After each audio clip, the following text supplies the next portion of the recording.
someone says that they are intuitive eating and someone else were to say to them, oh, and what does that mean? If it doesn't take them about 8 hours to explain what that means, they're probably not intuitively eating. The idea behind it is that it's these 10 principles which they guide you through in the book to develop a better relationship with food.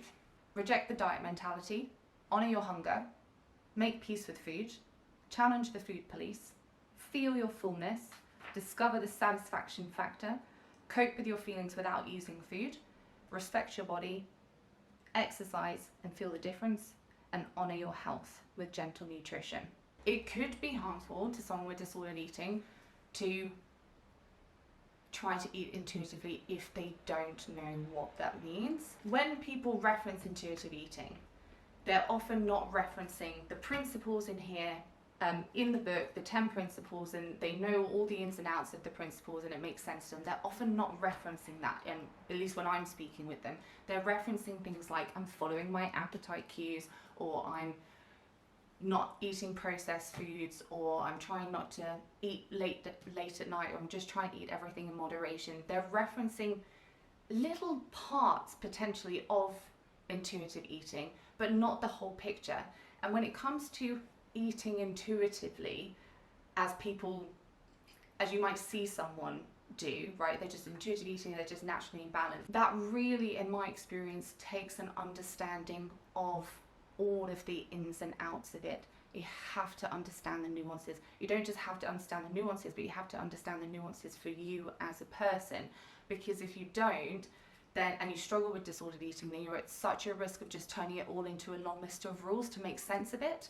In my experience, to develop what I call a healthy relationship with food, someone needs to get to the point where they know what to eat, when to eat, how much to eat, and why to eat, kind of at any given moment, intuitively, as it were, naturally, as it were, with trust themselves, without over-analysing it, you see. And that takes experience and wisdom and understanding the nuances and experimentation, because sometimes people with a healthy relationship with food, they're going to eat when they're satiated or when they're not hungry. That's going to happen. And sometimes people with a healthy relationship with food are going to eat for emotional reasons, just because they fancy a slice of cake or they fancy some pick and mix at the cinema. And it's the understanding of when these guidelines are being followed and when they're not, and what the difference is between those different situations. That's the part that really trips people up. And that's why a lot of people just go, let's just turn it into rules. I'm just going to eat when I'm hungry, I'm going to stop when I'm full, I'm going to eat 80% nutritious food and 20% less nutritious food, right? That's why that starts to come into play, because that seems to make sense. Difference between the intuitive eating diet and eating intuitively, to me, you kind of think of as intuitive eating diet would be, I follow my appetite cues 90% of the time, and I track it, and I know that 90% of the time I eat when I'm hungry and I stop when I'm satiated. I know exactly what that means, right? Whereas doing it actually intuitively would be that most of the time, naturally, I want to eat when I'm hungry and stop eating when I'm satiated without giving it any second thought. I just feel that way inclined.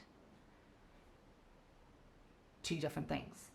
And two very different lived experiences as well. One is energy sucking, it's stressful, it can be anxiety inducing, takes monitoring, right? Takes mental load, and the other one is free. It's a difficult thing to do on your own as well. It is difficult. I did it. It did take 5 years, and I did study it over 5 years, to be fair. And it is a difficult thing to go on your own, because of how much there is to learn and experiment with and trial and error, right? Two different people with a healthy relationship with food will eat differently to each other and differently on different days. Which means that it's extremely personal. Even though there are similarities, it's extremely personal, which means that it can only be born out of experience and wisdom, as we call it with our clients. And that means that it can only be born out of trial and error. Then we have a little, some of my clients have a running joke with that, which is, if there was no trial and error, no struggle, no sense of, oh, you know, I went down a wrong path here, then you would already have a healthy relationship with food and you wouldn't be on this journey. The other reason why it's hard to do it on your own, but not impossible, is because of the amount of resilience that it can take. Typically when someone's struggling with disordered eating, there's a lot of emotion wrapped up in it. This is why intuitive eating or a healthy relationship with food, in my opinion, is best off when it is taught to someone that's struggling with disordered eating. Like a teacher that understands all of the ins and outs of it and can answer all of those particular questions that people have too, so that they can really understand it. And this is what I was saying before, with when someone struggles with disordered eating and they develop a healthy relationship with food and they're happy with their relationship with food, they know so much about their relationship with food and what is a relationship with food by that point, because they had to in order to do that journey. Listening to and gathering information from people who feel like they have a healthy relationship with food from a curious place of wondering, I think that can be really helpful, because it helps show all of the different ways that a healthy relationship with food can be, and someone can start to get a more kind of intuitive feel and understanding of what that means. Let's say someone doesn't know how to paint and they are trying to become a painter. And they're like developing that, and they're developing their understanding, they're trying different things, and they're kind of making progress over time, and they are looking at other painters and speaking with them about their methods, knowing that their personal method is going to be their own, unique to them, but they're gathering inspiration, they're gathering ideas, they're still learning, but without then taking all of that and thinking, that's what I should be doing. And that's why I say you've got to be very careful about who you ask stuff to and what you're asking, because no one can tell you what your relationship with food when it's healthy is going to look like. They just can't. You are the only person that will know. And so when I speak to some applicants who are considering working with us, and I ask them, have you tried to develop a healthy relationship with food before? And they reference that they have. We go through it. What were you doing?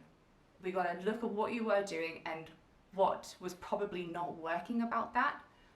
Validate that, understand that, so that they can have that faith and that confidence that, oh, maybe I didn't fully understand what it was that I was doing, or maybe I had a very incomplete picture and I just need to understand more of it and more of the nuance for myself. Developing a healthy relationship with food means maybe I'll have a binge and I'll learn what created that urge to binge. That can be a hard thing to do on your own without a full understanding. Not impossible, but it can be hard, because that question of, am I doing the right thing, comes up time and time and time again. At least when, I'm speaking with women about this.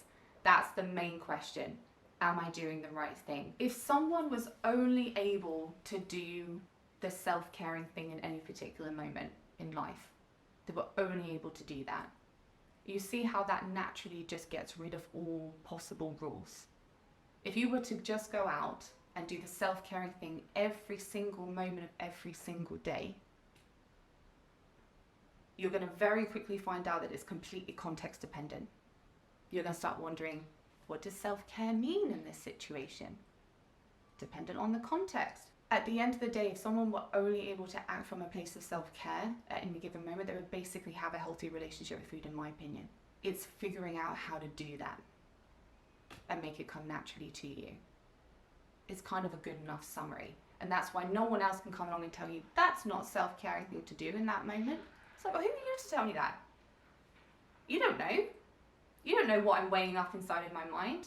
You don't know my value system and my needs and my wants. And you also couldn't turn that act of doing a self-care thing always just into a long list of kind of regimented guidelines and rules. You could try, but it's probably not going to feel the way that it needs to feel. If you're struggling with disordered eating, binge eating, emotional eating, and you'd like to develop a healthy relationship with food that comes naturally to you, then I have made a short lesson, it's about 15 minutes long, where it discusses the concept of how to do that, which obviously won't be the entire thing because that takes more time, but if you think that that would be helpful as a starting place, then you're very welcome to check it out. You'll find it in the description.